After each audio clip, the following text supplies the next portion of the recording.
अस्सलाम वालेकुम, welcome to learner academy and नाम है रास्तम। आज हमारा लेक्चर नंबर 33 है और हमारा टॉपिक है इफ़ेक्ट्स ऑफ स्ट्रेस। हमने स्ट्रेस को जो है प्रीवियस चैप्टर में पढ़ लिया। स्ट्रेस क्या होता है, जो एक्सेसिव साइकोलॉजिकल और फिज़िकल डिमांड्स होती हैं किसी भी इंसान की साइकोलॉजिकल और फिज़िकल स्ट्रेंथ से ज़्यादा एक्सटीड जो है वो करी होती हैं। ठीक है, और वो लोग जो हाई लेवल ऑफ स्ट्रेस को जो है ना वो सफ़र करते हैं, एक्सपीरियंस करते हैं। हाई ब्लड प्रेशर हो जाता है उनको, अल्सर, इरिटेबिलिटी होती है, रूटीन डिसीजन में मुश्किल आते हैं, एपेटाइट और उनकी स्लीप डिस्टर्बेंसेस आ जाती हैं, एक्सीडेंट प्रोनेस हो जाती है। ठीक है, इसमें फ़िज़िकल, साइकोलॉजिकल और इफ़ेक्ट्स होते हैं, बिहेवियरल इफ़ेक्ट्स आते हैं। फ़िज़िकल इफ़ेक्ट्स में ऑब्वियसली वो जब आपकी फ़िज़ोलॉजिकल सिम्टम्स आना शुरू हो जाती हैं, हेल्थ और मेडिकल कंसर्न्स राइज होना शुरू हो जाते हैं, मेटाबॉलिज्म आपका इफेक्ट होता है, हार्ट और ब्रीदिंग रेट्स इंक्रीज़ हो जाता है, हाई ब्लड प्रेशर होता है, हेडेक्स और इंड्यूस हार्ट अटैक्स इंक्रीज़ हो जाते हैं। अभी लिंक स्ट्रेस और पर्टिकुलर फिजियोलॉजिकल सिम्टम्स में क्लियर नहीं है, लेकिन ऑब्वियसली रिलेशनशिप एग्जिस्ट करता है। ठीक है, कॉम्प्लेक्सिटी ऑफ सिम्टम्स या डिफ़िकल्टी जो है ना वो इंटेंसिटी डिफ़र कर सकती है, लेकिन रिलेशनशिप जो है वो एग्जिस्ट करता है। उसके बाद साइकोलॉजिकल इफ़ेक्ट्स आते हैं। स्ट्रेस के तो बहुत सारे साइकोलॉजिकल इफ़ेक्ट्स होते हैं। ये आपको जॉब डिससेटिस्फेक्शन की तरफ लीड करता है, लाइफ डिससेटिस्फेक्शन की तरफ आपको जो है वो लीड करता है। ठीक है, बर्नआउट की तरफ लीड करता है, टर्नओवर की तरफ लीड करता है, फिर टेंशन, एंग्जाइटी, बोर्डम, प्रोक्रास्टिनेशन की तरफ लेकर चलता है। ठीक है, कॉन्फ्लिक्टिंग डिमांड्स होती हैं आपकी जॉब्स की, वो आपको लीड करती हैं, क्लैरिटी नहीं होती। ठीक है, इनकम्बेंट ड्यूटीज़ होती हैं, रिस्पॉन्सिबिलिटी बहुत ज़्यादा होती हैं। इससे फिर डिससेटिस्फेक्शन और स्ट्रेस दोनों जो है वो इंक्रीज़ करते हैं। रिसर्चेस की जा रही हैं कि वो इस रिलेशनशिप को जो है वो क्लियर कर सकें। एविडेंस ये भी सजेस्ट करते हैं कि जहाँ पे low level of variety, significance, autonomy, feedback का होना, वो फिर जो है ना वो क्रिएट करते हैं स्ट्रेस और रिड्यूस करते हैं सेटिस्फेक्शन को जॉब पे ना। साइकोलॉजिकल इफ़ेक्ट्स स्ट्रेस के फिर यही होते हैं, एंगर होता है, डिप्रेशन हो जाता है, इरिटेबिलिटी आती है, आपकी सेल्फ स्टीम बहुत ज़्यादा इफेक्ट होती है, रिसेंटमेंट आ जाती है, आप अपनी सुपरविजन के ग्रजेस आप लेना शुरू कर देते हो, लैक ऑफ कंसंट्रेशन आ जाती है। उसके बाद बिहेवियरल इफेक्ट्स आ जाते हैं, प्रोडक्टिविटी में चेंज आती है, एब्सेंटिज्म हो जाता है, टर्नओवर रेट आपका हाई हो जाता है, ईटिंग हैबिट्स हो जाती हैं, स्मोकिंग आपकी इंक्रीज़ हो सकती है, अल्कोहलिक हो सकते हो आप, रैपिड स्पीच हो जाती है, फिस्टिंग हो जाती है, यानी कि आप बार बार जो उंगलियों का चटकना होता है, स्लीप डिसऑर्डर्स हो जाते हैं, ड्रग अब्यूज़, एब्सेंटिज्म और टार्डीनेस हो जाती है। ये जो है वो बिहेवियरल इफेक्ट्स होते हैं। अब क्वेश्चन इज़ दिस कि हम कोप कैसे कर सकते हैं स्ट्रेस से। ठीक है, अब ये ऑर्गेनाइजेशन लेवल पे भी हो सकता है, इंडिविजुअल लेवल पे भी हो सकता है। ठीक है, एक लिमिटेड अमाउंट ऑफ सोर्स तो बेनिफिट करता है एम्प्लॉय की परफॉर्मेंस पे, लेकिन अगर वो बहुत ज़्यादा एक्सीड कर जाएगा तो वो फिर उसकी परफॉर्मेंस को जो है ना वो इफ़ेक्ट करना शुरू कर देता है।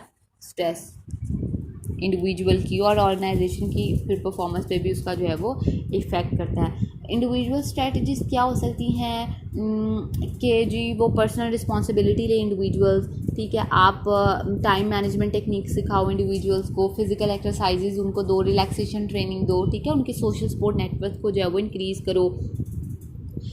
बहुत सारे लोग टाइम नहीं प्रॉपर्ली मैनेज करते, तो आप उनको टाइम मैनेजमेंट सिखाओगे तो वो अपने टास्क को टाइम पे कंप्लीट करेंगे, उससे भी बहुत ज़्यादा होगा। जो लोग पोरली ऑर्गेनाइज्ड हैं उन्हें जो है ना वो ऑर्गेनाइज होना, वेल ऑर्गेनाइज्ड करवाया जाए, अंडरस्टैंडिंग करवाई जाए, utilization of time management principles उन्हें सिखाया जाए। ठीक है, वो टेंशन के साथ फिर ऑब्वियसली कोप कर सकते हैं। नॉन कंपैटिटिव फिजिकल जो एक्सरसाइज हैं such as aerobics, walking, jogging, swimming, riding a bicycle recommend की जाए फिजिशियंस की तरफ से, ताकि वो अपना एक्सेस लेवल ऑफ स्ट्रेस को जो है वो डील कर सकें, जो उनकी हार्ट कैपेसिटी को इंक्रीज़ कर सकें, हार्ट रेट को जो है वो रेस्ट पे रखें, मेंटल डाइवर्जन दें उनका वर्क प्रेशर से, और उनको means to let off steam जो है वो उनको ऑफर करें। रिलैक्सेशन टेक्निक्स सिखाएं, मेडिटेशन, हिप्नोसिस, बायो फीडबैक। सही है, नेटवर्किंग, सोशल सपोर्ट, फ्रेंड्स के साथ, रिलेटिव्स के साथ आप जो है वो उनकी गैदरिंग्स कराएँ, क्लीग्स जो है वो अपना एक ग्रुप बना लें, उनके साथ लंच करें, अपना जो है वो आउट डे प्लान करें, डे आउट प्लान करें। ठीक है, इससे भी जो है ना वो आप टेंशन रिडक्शन होती है, आपको आप कैथारसिस करते हो ना, आपके पास कोई होता है जिसको आप अपने प्रॉब्लम्स बता सकते हो एक ऑब्जेक्टिव पर्सपेक्टिव में।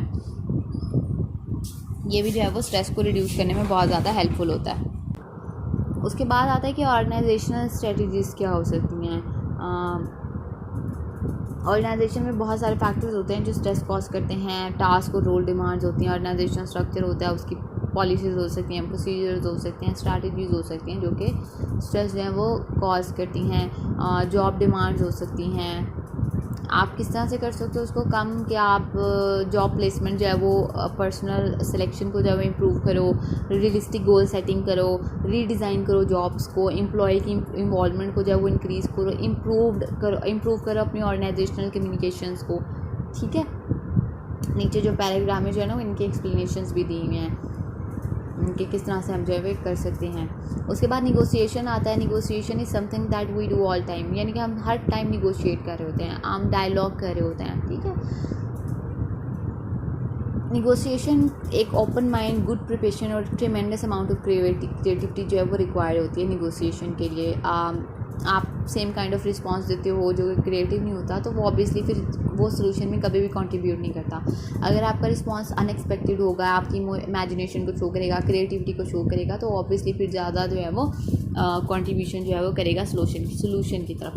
हर मेल फीमेल इस कैटेगरी में नहीं आता कि हर पर्सन जो है वो अपना बिहेवियर डिटर्मिन करे। कुछ लोग जो है वो डिफरेंटली रिस्पॉन्ड करते हैं डिफरेंट डेज पे, health problems, issues, homework, work, हर फैक्टर जो है वो डिफरेंस जो है वो बनाता है।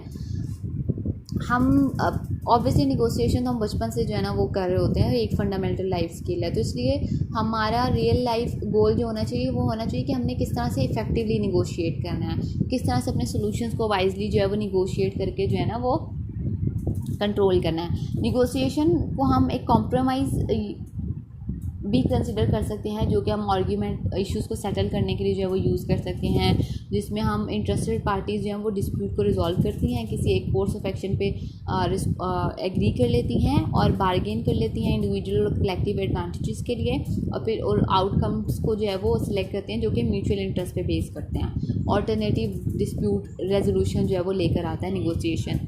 कम्युनिकेशन एक बहुत इंपॉर्टेंट पार्ट है निगोशिएशन का। आप कम्युनिकेशन के थ्रू ही जो है ना वो कर सकते हो। निगोशिएशन ज़रूरी नहीं है दो लोगों में हो, इसमें सेवरल मेंबर्स हो सकते हैं, इसमें सेवरल पार्टीज़ हो सकती हैं, जहाँ पे दो इंडिविजुअल या ग्रुप जो है वो आपस में एक जॉइंट एग्रीमेंट को रीच कर लेते हैं, जहाँ पे वो म्यूचुअली जो है वो बेनिफिट्स जो है वो इंजॉय करते हैं। निगोशिएशन में फील्ड ऑफ कम्युनिकेशन आती है, scale, marketing, psychology, sociology, politics, conflict resolution, इसमें आपकी इकोनॉमिक ट्रांजैक्शंस आ जाती हैं। हर चीज़ जो है वो निगोशिएशन में पार्ट प्ले करती है। और निगोशिएशन कॉमन वे है, हम डिफरेंसेस और कॉन्फ्लिक्ट्स को जो है वो इससे रिजॉल्व कर सकते हैं। निगोशिएशन प्रोजेक्ट ने जो है ना वो 4 गुड एलिमेंट्स जो है ना वो बताए थे गुड निगोशिएशन के। सबसे पहले आप लोगों को अलग करने प्रॉब्लम से, आप प्रॉब्लम पे फोकस करें, ना कि ऑपोजिट पार्टी पे कि वो कौन से लोग हैं। ठीक है, फोकस करें इंटरेस्ट पे, पोजीशंस पे फोकस मत करें। वैरायटी ऑफ ऑप्शंस लेकर आएँ ताकि एक अप्रोप्रिएट ऑप्शन पे जो है ना वो आपका जॉइंट एग्रीमेंट आ सके, और ऑब्जेक्टिव स्टैंडर्ड्स पे जो है ना वो इंसिस्ट करें रिजल्ट्स के लिए जो कि म्यूचुअली बेनिफिशियल हो। ये चीज़ें जो है ना वो बहुत ज़्यादा इंपॉर्टेंट है गुड निगोशिएशंस के लिए, और निगोशिएशन से बड़े बड़े कॉन्फ्लिक्ट जो हैं वो रिजॉल्व हो सकते हैं। यहाँ पे हमारा चैप्टर कंप्लीट हो गया। नेक्स्ट हम इंशाल्लाह जो है नेक्स्ट लेक्चर में जो है वो स्टार्ट करेंगे।